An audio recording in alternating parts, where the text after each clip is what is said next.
Hello guys, welcome to my blog. It's me Rahul. সকাল সকাল ready হয়ে নিলাম। বাড়ির সকলে মিলে বললে ভুল হবে, কারণ পাড়ার সকলে মিলে আমরা যাচ্ছি তীর্থ ভ্রমণে। তাই একটি বাসও ঠিক করা হয়েছিল।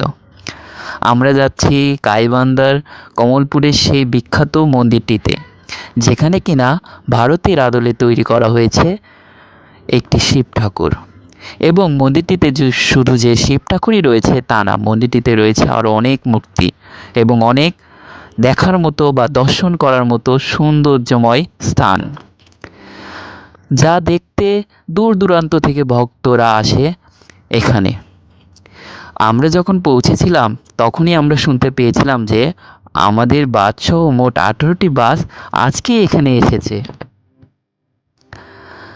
এছাড়াও সিএনজি মোটরসাইকেল তো আছেই। তাহলে বুঝতেই পারছেন কত লোক এখানে এসেছে মন্দিরটি দর্শন করার জন্য। মন্দিরটির সৌন্দর্য অনেক সৌন্দর্যময়, যা আপনারা দেখলেই বুঝতে পারতেছেন, যা আমার ভিডিওটিতে তুলে ধরা হয়েছে। আপনারা যারা আমাদের ধর্মের যারা এখনও এখানে আসেননি তারা আসবেন অবশ্যই। এখানে যাকে দেখতে পেলেন আপনারা, তিনি হচ্ছেন মন্দিরটির মালিক। তিনি এত সুন্দর একটি মন্দির তৈরি করেছেন এবং মন্দিরটিতে তিনি আরও অনেক কিছু তৈরি করবেন। এখনও অনেক কিছু বাকি আছে। এখন যে মূর্তিটি দেখতে পাচ্ছেন সেটি হলো সেই বিখ্যাত মহাদেবের মূর্তি, যা কিনা ভারতের আদলে তৈরি করা হয়েছে। এছাড়াও দেখতেই পাচ্ছেন কত আরও সুন্দর সুন্দর ছোট ছোট মন্দিরে কত সুন্দর সুন্দর মূর্তি এখানে তৈরি করা হয়েছে। এছাড়াও এই মন্দিরটিতে রয়েছে একটি কালী মায়ের বিরাট মূর্তি, যা ভয়ঙ্কর হলেও মাতৃরূপে মাকে যেন অনেক সুন্দর লাগতেছে, যেন দেখলেই মনটা ভক্তিতে ভরে যায়, শ্রদ্ধায় মনটা ভরে ওঠে। এখন আমি যে কাজটি করতে যাচ্ছি সেটা হলো ইচ্ছাপূরণ গাছে সুতা বেঁধে নিজের মনের ইচ্ছা এই তীর্থস্থানে মা বা মহাদেবকে, মা কালীকে জানানো, যাতে আমার মনের ইচ্ছা পূরণ হয়। এরপর আপনারা এখানে যেটি দেখতে পাচ্ছেন তা হলো ভগবান শ্রীকৃষ্ণের একটি মূর্তি, যা এখনও তৈরি হয়নি, এখনও অনেক কাজ আছে। এরপর আমরা প্রসাদ গ্রহণের জন্য গেলাম হচ্ছে প্রসাদ গ্রহণ করতে। এখানে একটি সুন্দর ব্যাপার হচ্ছে, প্রসাদ গ্রহণ করতে হলে এখানে একটি মন্দিরের উন্নয়নের কাজে কিছু টাকা দিয়ে স্লিপ নিয়ে সেই স্লিপটা জমা দিয়ে প্রসাদ গ্রহণ করতে হয়, যা অনেক একটি মহৎ কাজ, যাতে করে মন্দিরের উন্নয়নও হবে, ভক্তদের প্রসাদ গ্রহণও হবে।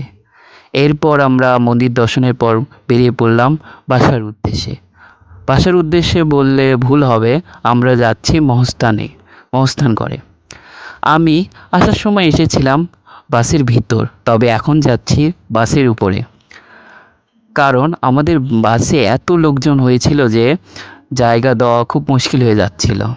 তবে আমি বাসের উপরে যে অনেকটা মজাও পেয়েছিলাম, অনেক আনন্দও পেয়েছিলাম, কারণ কি প্রকৃতির সৌন্দর্য খুব কাছ থেকে দেখা যাচ্ছিল, যা আপনারা আমার ভিডিওতে দেখতেই পাচ্ছেন কত সুন্দর।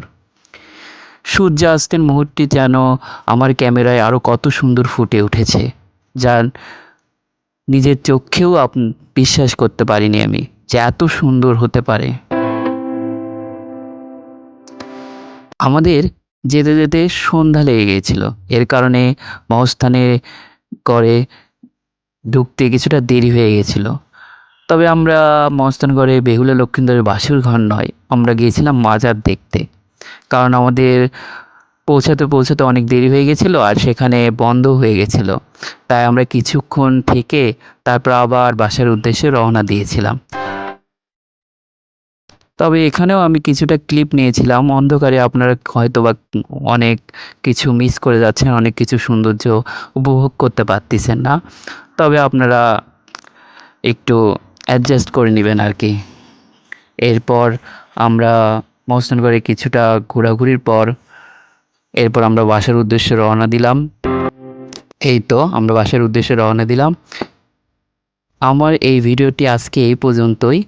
যদি আমার ভিডিওটি আপনাদের ভালো লেগে থাকে তবে আমার ভিডিওটিতে আপনারা লাইক, কমেন্ট, শেয়ার করবেন এবং চ্যানেলটি সাবস্ক্রাইব করবেন।